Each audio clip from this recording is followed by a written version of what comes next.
क्या आपने crypto currency का नाम सुना है? बहुत हंगामा हो रहा है आजकल इसको लेकर। जिसे देखो जानना चाहता है, समझना चाहता है कि ये नया सुलेमानी कीड़ा आखिर है क्या। तो आज हम आपको बताएंगे कि ये कोई कीड़ा नहीं है बल्कि भविष्य का करेंसी है। अब वो दिन दूर नहीं जब सब्जी वाला और सुनार दोनों क्रिप्टो करेंसी लेने लगेंगे। यहाँ तक कि आपके बच्चे भी आपसे क्रिप्टो करेंसी में पॉकेट मनी मांगेंगे। तो सही बात यह है कि टाइम से इसके बारे में जान लो और इसका फायदा उठा लो, अभी कहीं आप पीछे ना रह जाओ। आज हम आपको इसे बहुत ही सीधे और आसान तरीके से बताने वाले हैं। ये क्रिप्टो का मतलब होता है छुपा हुआ, और करेंसी तो आप जानते ही हो, पैसा। तो क्रिप्टो करेंसी हो गया छुपा हुआ पैसा। अरे ब्लैक मनी नहीं, छुपा हुआ पैसा मतलब coded currency. Crypto means coded या सीक्रेट, और करेंसी तो आप जानते ही हो। तो इसे ऐसे समझते हैं कि मान लो पप्पू ने राकेश को 20 रुपए देने हैं और वो उसे 20 रुपए की जगह 20 बिस्किट दे देता। अब दोनों इसका हिसाब किताब रखने के लिए इसे कंप्यूटर में लिख देते हैं, जिसे हम लेजर कहते हैं। अब ये एक और काम करते हैं कि बिस्कुट को डिजिटल बना देते हैं, ताकि दुनिया में कहीं दूर हो तो भी ये आपस में लेन देन कर सके। लो जी, अब ये बिस्किट हो गया डिजिटल करेंसी। पर अब एक नया पंगा पड़ सकता है कि इसे तो कोई भी कॉपी पेस्ट करके कितनी भी बना सकता है। उसका इलाज भी गजब की टेक्नोलॉजी से निकाल लिया है, वो है क्रिप्टो यानी कोडेड करेंसी। तो अब इसे हर कोई कॉपी पेस्ट नहीं कर सकता, तो ये बन गई क्रिप्टो करेंसी।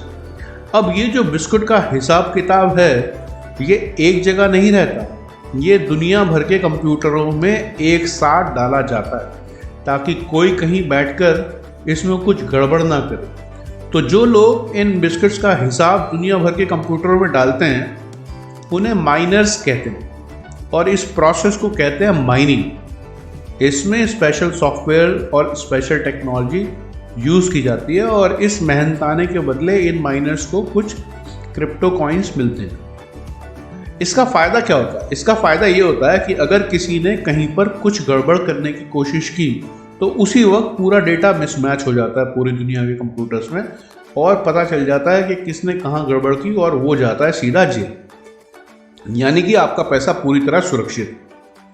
अब ये तो हुई हिसाब किताब कोडेड होता है। अब ये कोडेड हिसाब किताब को कहा जाता है क्रिप्टोग्राफी।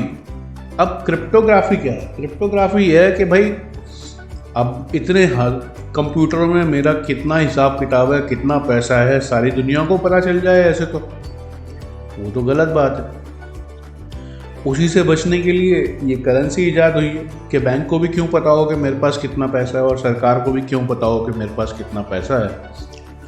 तो मान लो जैसे पप्पू और राकेश हैं, तो इनके नाम भी कोडेड हो जाते हैं, जैसे P2PCTR, RTS C3P, P2PCRT, या कुछ भी ऐसा कुछ नाम, जिससे इसका किसका अकाउंट है, किसका पैसा है, कितना पैसा है, कुछ पता न चल पाए। अब एक और मसला खड़ा होता है कि जब एक जगह भर गया लेजर, तो अब क्या होगा? तो उसका रास्ता ये निकाला गया जिसे हम कहते हैं ब्लॉकचेन टेक्नोलॉजी। इसमें एक ब्लॉक भर जाने पर वो डेटा ब्लॉक के साथ दूसरे ब्लॉक से कनेक्ट हो जाता है, और ऐसे जैसे रेलगाड़ी में डिब्बे लगे होते हैं, ऐसे ये एक दूसरे से कनेक्ट हो जाता है, जिसे हम कहते हैं ब्लॉकचेन। तो अब आपको समझ में आ गया होगा कि कंप्यूटर में हिसाब रहता है सारा, और वो सारे के सारे जो बिस्कुट राकेश ने पप्पू को दिए या पप्पू ने राकेश को दिए, वो पूरी तरह कोडेड है। यहाँ तक कि इनके नाम भी कोडेड हैं, तो किसी को पता नहीं चलेगा पूरी दुनिया में किसका पैसा है, कितना पैसा है, किसने लिया, किसने दिया। पूरा का पूरा डिसेंट्रलाइज सिस्टम ये बन जाता है, और ये चलता है ब्लॉकचेन टेक्नोलॉजी की मदद से। यहाँ पर सेकेंडों में कोई भी एंट्री इधर से उधर होती है। यानी कि अगर सपोज करो पप्पू ने रमेश को वापस 2 बिस्कुट दिए या किसी और को दिए, तो इमीडिएटली सारे कंप्यूटर्स में अपडेट कर दी जाती है, ताकि कोई गड़बड़ की गुंजाइश ना हो।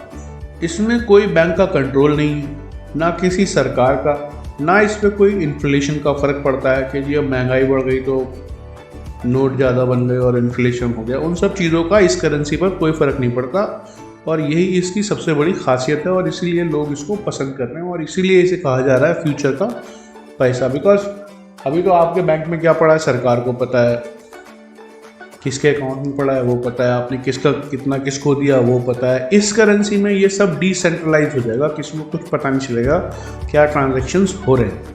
बहुत सारे कंट्रीज़ में ये करेंसी लीगल टेंडर भी है, बट इंडिया में अभी सुप्रीम कोर्ट ने इसको बोला है कि आप खाली इससे ट्रेडिंग कर सकते हो, यानी कि आप इसमें इन्वेस्ट कर सकते हो, इसको खरीद सकते हो, बेच सकते हो, जैसे आप शेयर्स करते हो, मगर इसे लीगल टेंडर अभी नहीं बनाया गया है। इसकी उम्मीद है कि हो सकता है कुछ सालों बाद ये लीगल टेंडर बन जाए और वो दिन दूर ना हो जब सब्जी वाला आपको 1 किलो आलू के बदले में आपसे 1 बिटकॉइन ले जाए। ये एक बेसिक इन्फॉर्मेशन हम आपको देना चाहते थे ताकि आप सरलता से समझ जाएं, आसानी से आपको समझ में आए कि आखिर ये बवाल क्रिप्टो करेंसी है क्या। इसके बारे में एक और डिटेल वीडियो हम आगे बनाएंगे। आप अपनी राय, आपको ये वीडियो देख करके कैसा लगा और कुछ आइडिया आपको समझ में आया हो तो आप हमें अपनी राय नीचे लिख करके बताएं। हमारे चैनल को लाइक करें, सब्सक्राइब करें और इस वीडियो को ज़्यादा से ज़्यादा लोगों तक शेयर करें ताकि उनको भी इसके बारे में पता चल सके।